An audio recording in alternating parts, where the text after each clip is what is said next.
I'm going to talk about lawsuits in the world of home watch. I just got an email from one of my Home Watch Academy graduates, and we have a module in our graduate resources. It's called The Anatomy of a Lawsuit. And it was presented by our attorney, and this goes back to like 2018. And it's actually just an audio recording because we did it in a live meeting. But it talks about a lawsuit, and they're happening all the time, and there's a lot of things you need to be aware of. So real kind of an overview on this one. It was, and I remember it very distinctly now, it was somebody who purchased a pretty well-established, well-known home watch company. And for whatever reason, when they brought on the new clients during the transition, they didn't get new contracts. So who the heck does that? So if you buy somebody's business, you get new contracts. So there's your number one lesson. They weren't doing a good job. They had wonderful branding, pretty, like I said, pretty well known. So the car had their business information and everything. Long and short of it, the homeowner had noticed spikes in their energy bill. It was just kind of weird stuff, but the home watcher wasn't reporting anything. And he was making real quick visits because, as you'll know in a few moments, the attorney during discovery checked with the neighbors, and the neighbors confirmed that he was in there for like 3 to 5 minutes. So quite literally, all the guy was doing was getting the mail and going in. Long and short of it, the homeowner returned to her home, and she'd been gone for 3 or 4 months, and there were mold stains everywhere. So it was a full-out humidity bloom. The home watcher said, well, like they all do, "Oh, I was just there a few days ago and there wasn't anything." So if you're a graduate, listen to this recording. It's in the graduate resources part called The Business of Your Business, The Anatomy of a Lawsuit. Anyway, he claimed he wasn't responsible. The discovery that the attorneys did in this lawsuit, over 6 months worth of discovery. And guess what discovery means, you guys? It means they look at everything. They scrutinize your website. They can do forensics on your website. They can do everything. So some of the things that caught them was in their marketing, they said that they were a safety net against damage. That if you hired my company, you won't get this kind of damage. As you know, we can't prevent anything. We don't even like to use the word prevent. They considered themselves the most trusted home watch company in Southwest Florida. This was a Floridian lawsuit. They put their checklist on there. I know a lot of you guys do this. I know almost everybody does it. I don't personally agree with it. And if you're going to do it, number one, take this baby to the bank. Never, ever, ever, ever, ever. And if I didn't say ever enough, I'll say it again. Never, ever, ever put, oh, we have a 32-point checklist. We have a 20-point checklist. We have a 55-point checklist. The attorney will rip that apart because it's measurable. If you're going to put the checklist there, let them know it's an example and all of the services vary according to the home. I don't agree with that. And you guys who are graduates understand that from me. And of course, my favorite, they use the word inspection. And the attorney clearly said when we use the word inspection, there are ramifications. I can't tell you guys this enough. So if you're out there and you're listening to this and you're still using the word inspection, very seldom do I have no words. I have no words. We check. We don't inspect. We check. We are not home inspectors. We are home watch professionals. We make observations and we check. So in this particular case, attorney fees alone were over $35,000.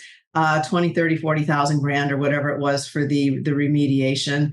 Oh, here's another thing the home watcher did. Keep in mind, this is 2018 and possibly they must not have had software. The crazy home watcher left their folder in the house somewhere, and they had the folder with all of their clients' property information, alarm codes, contact information in writing.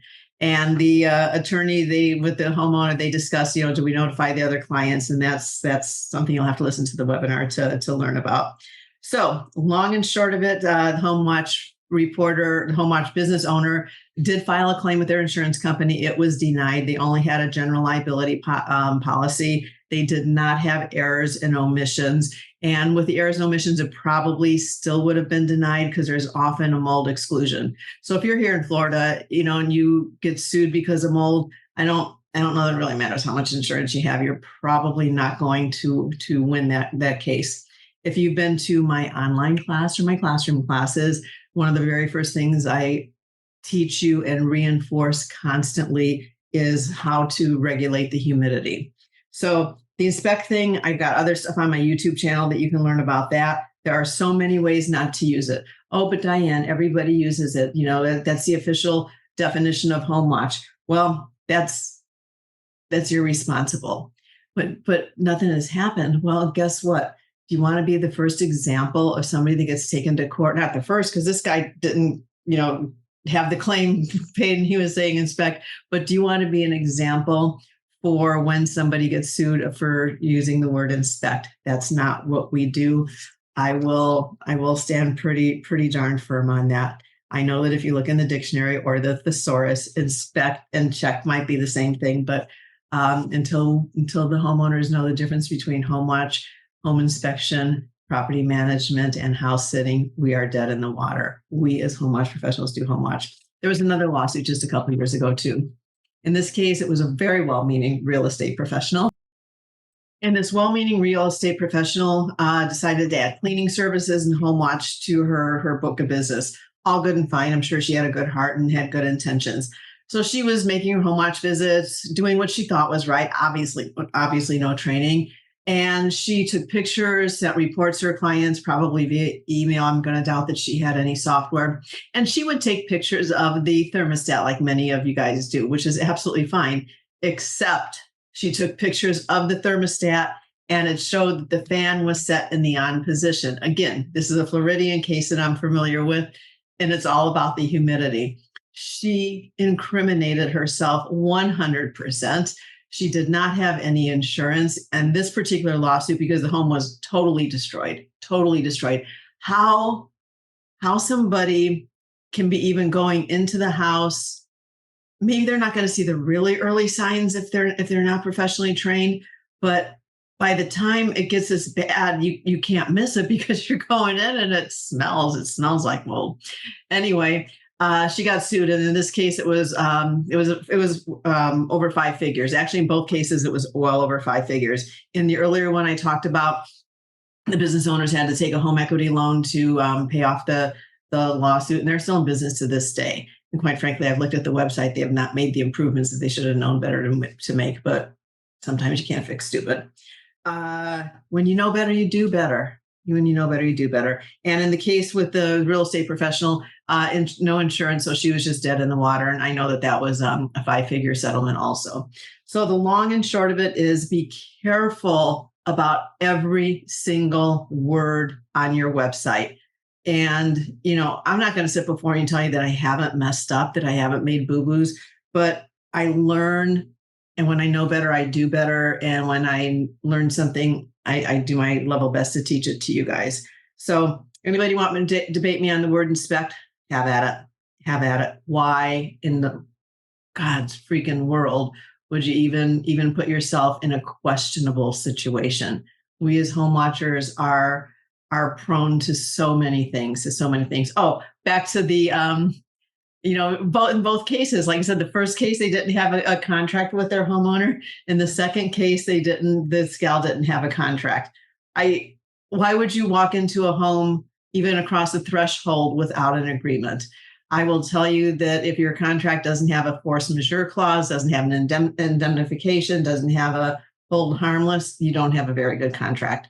One of the benefits of the Home Watch Academy, of course. Anyway, this is probably my second rant that I've done, and probably the other one I was talking about mold or the word inspect.